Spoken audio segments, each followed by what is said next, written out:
3, 2, 1, lights on!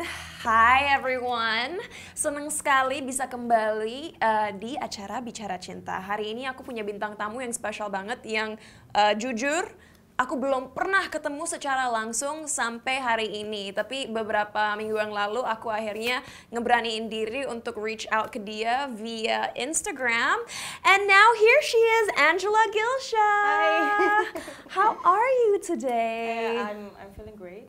I'm really happy to have you here, dan aku nggak nyangka ternyata selama ini hampir setiap hari kamu hanya beberapa meter dari rumah aku, karena gym kamu deket banget dari sini. Jalan kaki.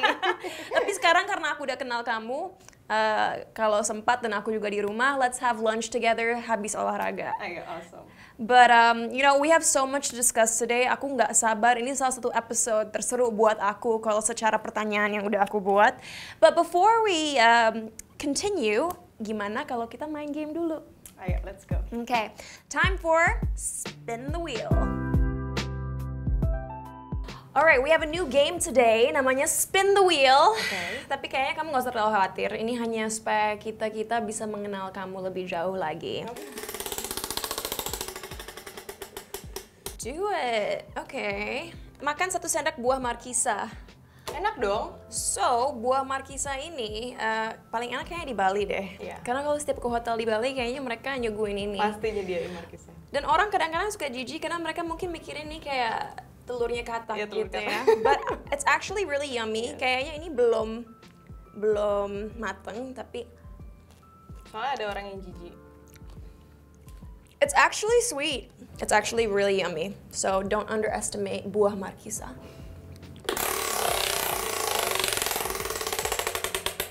Do it! Nggak apa, oke. Tunjukin ke kamera foto terakhir di galerimu. Oke. Oh, kalian juga pasti tahu apa. Daun.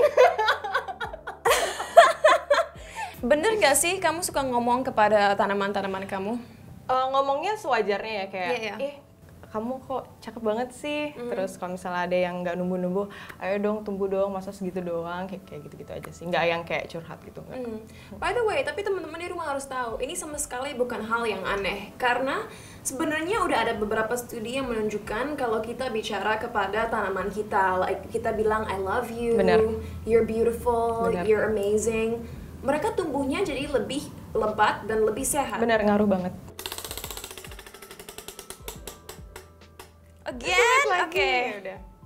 Acting marah lalu bahagia. Aku marahnya ke kamu ya. Oke, boleh. I'm sorry. I'm gonna do it in English. I really don't appreciate the fact that you were late today. I mean, you wasted my time. Do you have no appreciation? Honestly, I've always respected your time. I'm always on time. And I just don't understand why you can't do the same for me. But I'm just kidding. You're my friend. Of course I'm not mad at you. Cuman kayak beneran aku udah lama banget gak digituin sama orang. Gitu, bipolar ya sedikit. Serem ya.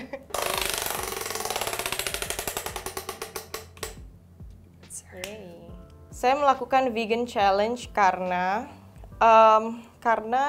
apa? Pertama, jujur aku nonton di Netflix soal apapun itu, soal vegan, dan aku sangat tertarik untuk mencoba. Dan ketika aku coba, aku ngerasain benefit, entah itu di kulit, terus abis itu buat environment juga bagus. Dan setelah aku ngerasain benefitnya, aku mau followers aku juga ngerasain hal yang sama. Aku mau mereka juga belajar vegan, ngurangin makan daging, karena emang selain bagus untuk tubuh kita, bagus juga untuk bumi gitu. Tapi guys, jangan salah ya, aku dan Angela bukan bilang kalian harus vegan, tapi benar. coba aja, karena segala sesuatu kalau nggak dicoba kalian nggak akan tahu. Answer. Saya menyukai olahraga karena 1, membuat mental kita lebih stabil. 2, membantu kita mengatur emosi kita. 3, meningkatkan confidence kita, karena dengan olahraga otomatis memang badan kita jadi lebih bagus dan fit, dan itu nge-boost self-esteem diri kita. So exercise is amazing, don't be scared. Your turn. Answer. Fans menurut saya adalah number one supporter sih dari awal aku belum jadi apa-apa, apalagi yang paling setia sampai aku sekarang. Walaupun aku sempat ada kasus ini itu, tapi mereka tetap ngedukung aku sampai sekarang. Dan apa ya, apapun yang aku lakuin mereka tuh pasti ada buat aku gitu. Keren sih mereka. I agree with you. So I'm gonna go. Do it. Answer. Kok bisa gitu ya? The universe. Yang orang tidak tahu dari saya adalah, ini fun fact, aku kalau sikat gigi bisa 10 menit. Hah? Ya, karena aku sangat-sangat peduli tentang kesehatan gigi Putih aku. banget sih giginya. Aku sikat gigi mungkin total 5 menit sikat giginya. Terus setelah itu aku flossing.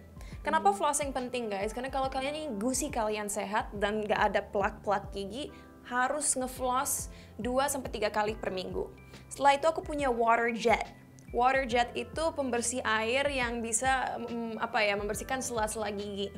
So I use the water jet. Tapi mungkin kadang-kadang seminggu 2 kali setelah melakukan semua itu pakai mouthwash. So yeah, aku bisa ngabisin 10 menit hanya untuk bersihin gigi. Wow, belum yang lain. Exactly. Your turn. Okay. Yes! Aku pakai telepati itu. Answer semua. Barang yang ingin sekali saya miliki adalah, I'm sure there's something you want. Semua orang punya keinginan sesuatu yang belum tentu kebutuhan. barang nih, jadi kayak bisa Yeah. mobil Yeah, gitu yeah, apa. yeah. Tapi kalau barang, aku dari dulu tuh pengen banget punya camper van. Hah? Aku Oke. pengen punya van yang gede kayak VW atau apa gitu. Di dalamnya aku modif dapur, tempat tidur, terus ada TV-nya. Jadi kayak aku bisa keliling Indonesia pakai mobil. So I think that's amazing. Well, you know what? Like, aku nggak mau terlalu lama main game karena aku punya banyak banget pertanyaan buat kamu. Yeah, I So let's get started. Chit chat time. So, ini semua orang yang kenal aku tahu bahwa aku tipe orang yang nggak bisa memberikan compliment kecuali benar-benar dari hati aku. Dan aku genuinely percaya bahwa kamu cantik, kamu sukses, dan banyak sekali orang yang mengadmire kamu. Aku tahu kamu hidupnya sangat sehat dan itu kemiripan yang kita punya.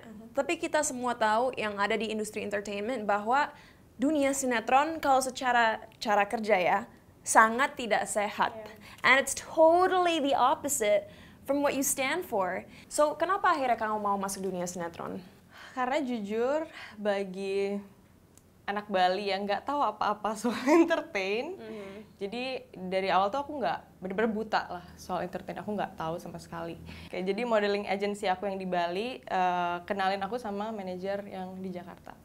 Akhirnya kita meeting dan si manajer aku nanya, oke, jadi gaji kamu sekarang per bulannya berapa di sana? 3 juta per bulan. Oh, kamu di Jakarta bisa dapat gitu sehari atau mungkin lebih? Terus aku langsung kayak, why not? Gitu. Kayak kapan bisa pindah gitu. Jadi ya emang tujuan utamanya adalah untuk kerja. And you've proven to people today on my talk show bahwa look at you now, kamu salah satu artis sinetron yang lagi hits sekarang dan banyak orang memfollow hidup kamu dan kamu awalnya bekerja di salah satu butik di mana Di gaji Bali, kamu 3 juta per bulan yaitu di bawah upah minimum di Jakarta. Yes. So I'm very proud of you. Dan kalau aku nggak coba juga aku nggak tahu kalau aku punya potensi ini gitu. Exactly. So you took a risk. Ya. Tapi banyak orang mengenal kamu karena kamu punya minimalist lifestyle. Dan aku baca di artikel kemarin bahwa kamu setelah melihat gaya hidup orang Jakarta yang sukanya party-party, minum-minum, shopping, kamu sadar, okay, this is not for me. Yeah. Apa yang membuat kamu sadar hal itu? Yang membuat aku sadar, aku sempat ya bisa dibilang ngikutin lifestyle itu selama hampir 3 tahun lah gitu. Jadi aku shopping, terus habis itu malamnya aku nongkrong, kayak ya walaupun aku syuting, cuman di luar itu tuh buat ngilangin stres aku tuh pergi sama teman-teman, minum lagi, yang pokoknya yang gak healthy sama sekali gitu loh. Dan pada akhirnya sampai satu titik ada satu momen di mana endorse aku tidak berjalan dengan baik. Terus habis itu uang aku juga waktu itu jadinya pas-pasan. Yeah. Dan aku mikir, gila duit aku kemana selama ini, aku ngapain aja gitu loh. Terus akhirnya aku mikir, oke, aku nongkrong sama teman-teman, beli ini, beli makanan, beli minuman, terus hanya habis untuk itu keep up dengan ekspektasi mereka. iya, dan habis itu aku buka lemari aku, full baju semua numpuk, dan ketika aku lihat itu kayak, gila ini dulu tuh duit semua, kenapa sekarang jadi sesuatu yang bahkan aku nggak pernah pakai sama sekali gitu loh. Aku cuma pakai sekali 2 kali, aku tertarik, aku beli, aku puas, happy, terus habis itu happiness-nya hilang gitu aja gitu loh. Tapi kalau buat Angela, apa sih hidup minimalis? Apa hidup minimalis versi kamu? Minimalism itu kalau dari sudut pandang aku, kita bisa hidup dengan apa yang kita punya aja, tanpa ada kemauan untuk mau sesuatu yang lebih gitu loh. Jadi misalnya kita udah punya baju, kita udah cukup pakai baju yang itu-itu aja gitu. Dan jujur setelah aku decluttering. Boleh jelasin apa itu decluttering? Kalau penjelasan aku, decluttering itu kita memilih-milih barang yang kita pakai terus-terusan, barang yang mungkin kita setengah pakai setengah enggak, sama barang yang mungkin kita udah nggak pakai sama sekali, itu kita pilih. Yang kita pakai terus-terusan kita gabungin jadi satu, sama yang lain kita gabungin juga, entah ada yang dibuang atau diberikan kepada orang yang yang masih bagus, kita bisa kasih ke orang yang I do that all the time. Baju-baju aku yang aku nggak pernah pakai, aku kasih ke saudara-saudara aku, karena aku punya beberapa saudara-saudara cewek, so they're really happy when they get my clothes. Karena what sucks about being in the entertainment world, selain baju sehari-hari ya, tapi misalnya kita pakai baju show itu nggak bisa dipakai 2 kali kan, so like you're being wasteful, dan aku suka ngerasa guilty. But apa pendapat kamu kalau orang bilang, oh hanya orang-orang yang sejahtera, yang berkecukupan, yang bisa hidup minimalis? What's your view on that? Enggak sih, karena minimalism itu mindset. Dan semua orang tuh bisa punya mindset minimalis gitu, mau dari kalangan apapun. Jadi ini kalau misalnya orang udah berkecukupan, mereka masih bisa minimalis dengan pakai apa aja yang mereka udah punya gitu. And I agree. Aku sempat melihat beberapa argumen dari orang-orang bahwa orang yang hidup minimalis biasanya tidak peduli dengan kualitas. And that is not true. Kalau dari sudut pandang aku yang juga minimalist, I care about the quality of the things that I buy. Kalau itu berhubungan dengan sesuatu kebutuhan, kayak hidup sehat, aku akan membeli misalnya buah pisang dengan kualitas yang terbaik. Untuk apa aku membeli sebuah kemeja seharga let's say 10 juta kalau kemeja yang aku punya sekarang yang hanya beberapa ratus ribu, purpose-nya, look-nya, dan comfortability-nya sama. Ya benar. Right? Benar. Kayaknya ya tujuannya pakai baju cuma nutupin badan kan sebenarnya, jadi kayak tujuannya itu sih. Alright, dan sekarang sejak kamu hidup minimalis, bagaimana? Apakah kamu udah bisa lebih menabung, dan bagaimana perasaan kamu? Beda banget sih sama yang aku rasain dulu, karena mindset aku bener-bener berubah 100%. Dan sekarang aku mikirnya kalau misalnya ada diskon atau apa segala macam, itu tuh cuman trik mereka yang bikin kita spend more and more, dan kita terjebak gitu loh di lingkup itu. Sementara uang kita habis, yang kaya mereka gitu. Jadi berpikirlah 2 kali, membeli barang-barang yang mahal atau murah atau sedang, itu hak kalian dan gak akan ada yang ngejudge kalian. Tapi bukan berarti itu harus dilakukan setiap hari atau setiap minggu. You know, selain gaya hidup kamu yang menurut aku sangat baik dan aku punya view yang sama dengan kamu, aku tahu kamu juga wanita yang kuat. Selama hidup kamu kalau di mata aku, kamu udah sukses bangkit dari situasi-situasi pahit. Dan aku tahu ini topik yang sensitif, tapi kamu juga tahu rasanya kehilangan orang yang kamu cintai. Saat kamu kehilangan orang yang kamu cintai, dan aku tahu itu bukan hanya satu dalam hidup kamu, apa yang pertama pop up dalam pikiran dan juga hati kamu?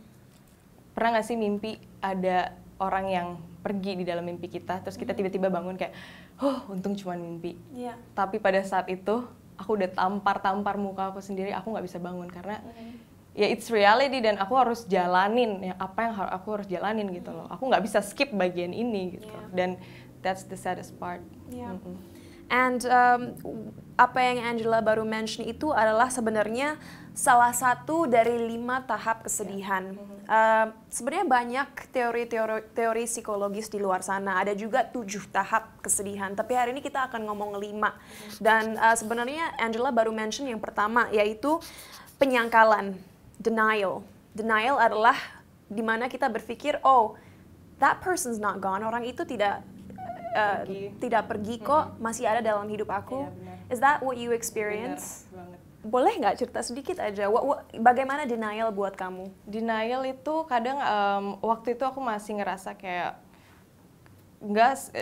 kayak dia bakal pulang deh nanti. Kayak dia cuman main ke rumah temennya deh. Rasanya tuh kayak gitu loh. Rasanya kayak dia masih ada tapi ya dia nggak bakalan balik lagi. Tapi kayak biasanya dia main ke rumah temennya. Rasanya tuh cuman kayak gitu.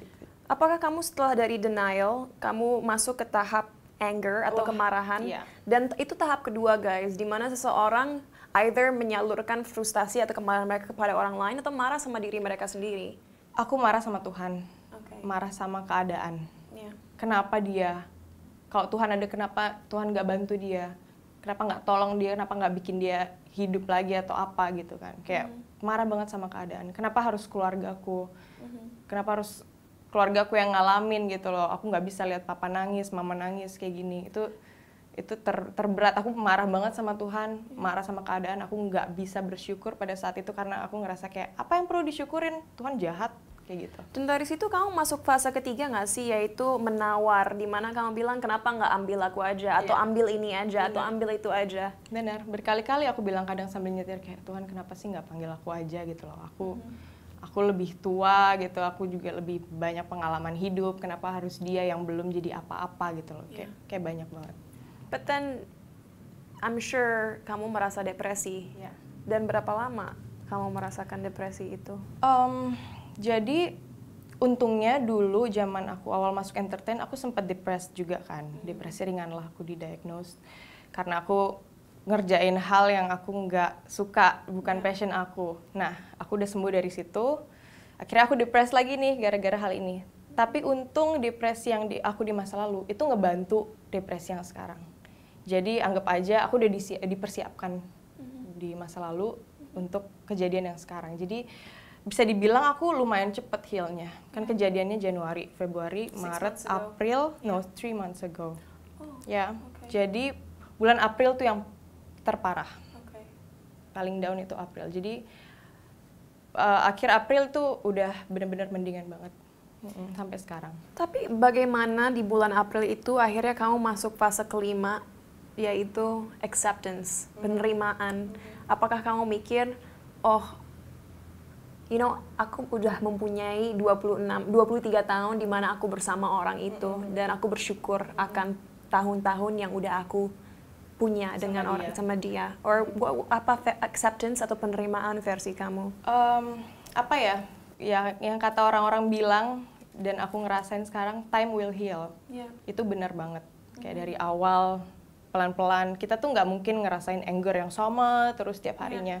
Pasti heal walaupun sedikit sekali, tiap hari itu pasti berkurang dan akhirnya jadi bisa mikir kayak oh ya udah mungkin emang ada sesuatu di balik semua ini terjadi, mungkin Tuhan mau ngasih sesuatu yang lebih besar gitu, ada sesuatu yang harus dikorbankan gitu. Aku mikir kayak gitu. Terus habis itu lama-lama aku udah mulai bisa berdoa lagi, udah bisa mulai ngobrol lagi sama Tuhan.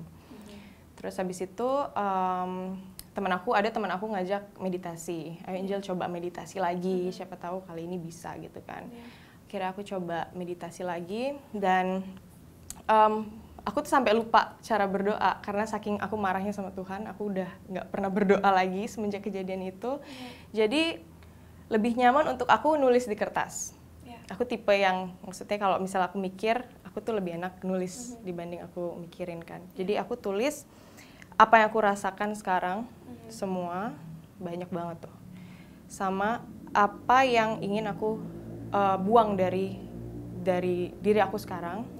Itu yang kedua, banyak juga. Terus yang ketiga, apa yang ingin aku manifestasi. Aku ingin menjadi lebih baik, I want to be healed, aku pengen jadi orang yang positif, apa segala macam, semuanya banyak juga. Dan aku baca dengan suara, seakan-akan aku berdoa sama Tuhan, sungguh-sungguh aku baca semuanya pakai suara. Setelah itu aku meditate bentar, terus habis itu aku tidur, and then besok paginya aku ngerasain hal yang beda, aku kayak orang baru. And those are affirmations, kan? Dan untuk teman-teman yang nggak tahu, aku udah sering ngomongin ini, afirmasi adalah sebuah kalimat yang kalian ucapin tentang diri kalian sendiri, atau bisa juga tentang orang lain, tapi hal-hal positif. Apa yang kalian ingin dalam hidup kalian, dan setiap agama kayaknya bilang bahwa kata-kata kita adalah doa, right? Apapun agama kalian, Tuhan juga melakukan hal sama. Dengan Tuhan melihat kesungguhan doa kita dan keinginan kita, kita diberi kekuatan untuk beraksi agar bisa membuat doa-doa itu atau affirmations itu menjadi kenyataan. Iya benar, kurang lebih kayak gitu. Yeah. And is this a routine? Apakah Angela melakukan ini pagi-pagi? Bagaimana mengintegrasi meditasi dan juga manifestation ke hidup sehari-hari, Angela?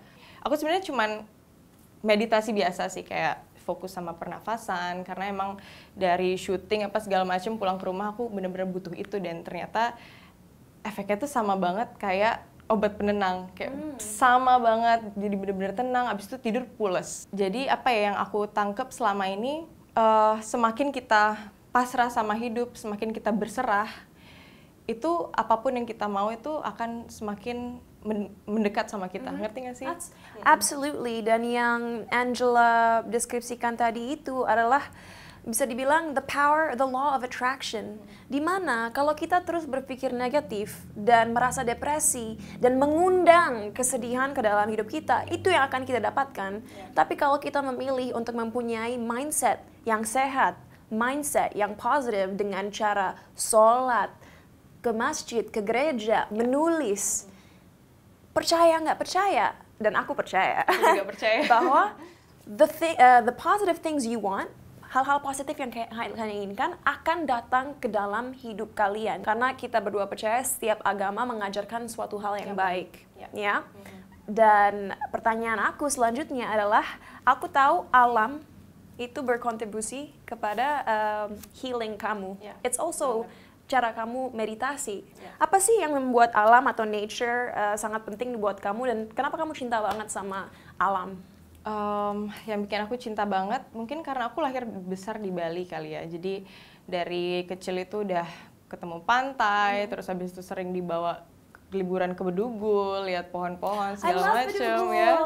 Itu kan ada lake-nya. Iya, yang ada lake-nya, terus ada hutan-hutannya. Jadi dari kecil itu udah maksudnya berbaur sama alam lah, udah melihara hamster, anjing, jadi semua binatang itu kayak juga udah dari kecil gitu loh berbaur sama aku, dan akhirnya terbawa sampai sekarang. Aku nggak bisa hidup tanpa tanaman dan hewan. Dan apa sih benefit yang kamu dapetin dari menanam, karena kamu tanamannya banyak banget di rumah, like apa yang kamu dapetin dari melakukan aktivitas itu? Banyak banget sih. Kalau dari bercocok tanam itu kayak terapi buat aku. Jadi ngelihat mereka tumbuh dari kecil, terus abis itu jadi besar, daunnya jadi bagus. And then ada beberapa tanaman yang butuh bantuan, misalnya kalau misalnya dia udah mulai menguning, udah nggak mau tumbuh tunas lagi, berarti there's something wrong with the akar. Jadi kita harus bongkar lagi, ganti tanah, kasih vitamin, terus lihat mereka yang tadinya mau mati, terus numbuh jadi daun yang bagus, itu ada kepuasan tersendiri. Jadi I love taking care of things, termasuk dedaunan. So nice. Tapi yang bikin agak sedih, tadi kamu udah mention berkali-kali sih, dari seorang gadis Bali yang tadinya sangat dekat dengan alam, dan orang-orang Bali juga sangat peduli tentang alam, pindah ke Jakarta yang alamnya banyak yang rusak, yang chaotic, yang banyak polusi, banyak macet. Bagaimana kamu tetap stay centered, grounded, dan bisa dibilang mempunyai state of mind atau cara berpikir yang solid dan tidak terpengaruh oleh chaos yang ada di sekitar kamu? Sebenarnya udah otomatis aja sih, karena dari di Bali, kalaupun aku ke pantai sama teman-teman main segala macam, aku pasti bawa trash bag. Kalau misalnya ada plastik apa segala macam, aku pasti masukin, kumpulin, aku bawa ke tong sampah. Kalau aktivitas serupa itu di Jakarta apa yang kamu lakuin? Aku gabung sama Sea Soldier. Jadi waktu dulu sebelum COVID mereka sering ngadain mungutin sampah di apa tuh kalau hari Minggu di HI? Oh, Car Free Day. Iya, Car Free Day. Terus habis itu nanti juga mereka ada acara ke Bekasi nanam mangrove. Terus ya di Jakarta aku ikut komunitasnya sih. It's amazing, and I wish more young people would do that. Iya, benar. But speaking of young people, apa menurut kamu yang anak muda harus aware tentang masalah lingkungan yang ada sekarang? Apa kalau di mata kamu masalah lingkungan yang harusnya orang-orang tahu dan pedulikan sekarang? Ya, yang jadi problem sekarang itu dan orang-orang kurang sadar karena plastik sekali pakai. Kayak snack-snack juga mereka beli makanan, beli snack sekali buka terus habis itu buang. Kayak harus lebih aware sama yang kayak gitu loh. I totally agree with you. Untuk teman-teman di rumah, aku tahu mungkin membeli snack-snack atau memakai sedotan lebih praktis. Tapi kalian harus pikirin masa depan nggak hanya negara ini, tapi dunia ini. Yeah. Karena sebentar lagi akan lebih banyak sampah plastik daripada hewan-hewan lautan. Tapi kalau kalian nonton Seaspiracy, sebenarnya masalahnya bukan hanya sampah plastik aja, tapi juga commercial fishing. Yeah. Jadi, what's fishing again in Indonesian? Mancing. Mancing. Jadi mancing komersil, karena mereka menggunakan jala-jala yang sangat besar yang merusak semua alam, tumbuhan alam, dan juga mengambil binatang-binatang lautan secara paksa dan membuat itu semua environment, ekosistemnya rusak. Let's also be more mindful jika kita membeli ikan, mungkin kita make sure sumbernya adalah dari pemancing-pemancing lokal. Iya. Kayak aku kalau misalnya ke Bali, ke Sumba, kemanapun, kalau aku tahu yang ikan itu dipancing oleh fishermen setempat, aku akan beli dan tetap makan ikan karena kita mau mensupport ekonomi kita sendiri. Tapi banyak ikan yang kita beli di supermarket sebenarnya adalah import dari negara-negara lain yang tidak memancing secara etis.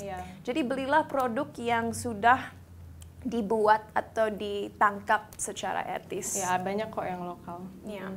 Dan gak cuman ikan, daging itu juga masalah. Karena dengan kebutuhan daging itu dari mana? Dari sapi. Sapi atau ayam segala macam, mereka munculnya dari peternakan. Untuk membuat peternakan, hutan itu semua harus digundulin. Jadi sekarang itu hewan-hewan liar di seluruh dunia itu cuma ada 30%, sisanya semua hewan ternak, ayam, sapi, dan segala macam. Jadi kalau bisa mengurangi makan daging itu penting banget. Yang merasakan dampaknya bukan hanya binatang-binatang di luar sana yang menjadi extinct, tapi juga orang-orang indigenous atau orang-orang asli dari tempat tersebut. Kayak I saw an Insta story you posted tentang burung-burung di daerah Sulawesi Utara. Itu yang mau dihancurin. Yang mau dihancurkan, and that's really sad. Karena orang-orang setempat mereka hidup dari alam yang ada di sekitar mereka. Dan mungkin kalian sekarang mendengarkan kita dan mikir, oh my god, these girls are such like hardcore environmentalists. Tapi setiap aksi ada dampaknya. Dampaknya sekecil apapun itu. Oke, kalau menurut Angela, apa hal kecil yang simple yang teman-teman di rumah bisa lakukan sekarang untuk berkontribusi membantu lingkungan kita? Oke, aku cuman bisa kasih tahu kalian dengan apa yang aku lakuin juga selama ini, selama bertahun-tahun, yaitu kurangi plastik sekali pakai itu udah pasti. Masak sendiri dari rumah. Kalau misalnya kita masak dari rumah juga kita bisa tahu makanan kita minyaknya, kadar minyaknya apa segala macam kan justru lebih sehat juga. Itu nomor satu.